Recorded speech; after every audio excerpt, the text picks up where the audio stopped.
也伫咧车较侪路口，也是讲车较侪时段会当看到义交咧指挥交通。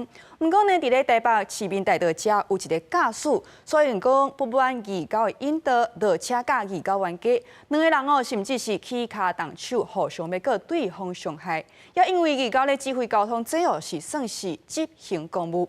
即马这个驾驶落车个动手，是互按照妨害公务这个罪嫌来上班。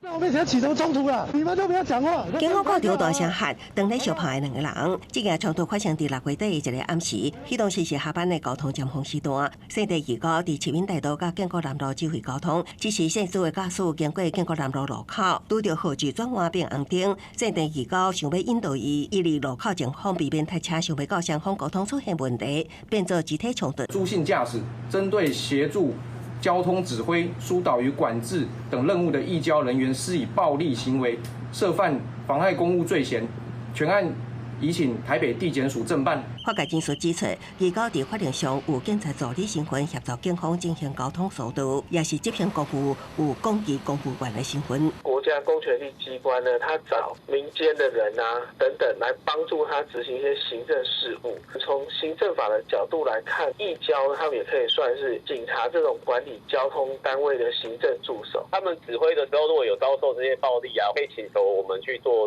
可以通报我们做支援等等。妨碍公务的部分的话，就依法来送办。 依据道路交通管理处罚条例规定，驾驶人赛车也是行人伫道路上，除了爱遵守交通标志等，也爱服从执行交通勤务的警察，也是指挥交通的义交的指挥。警方强调，义交指挥交通是依法行为，驾驶人不合指挥，甚至驾驶伤人，拢爱负刑事责任。公司新闻采访报道。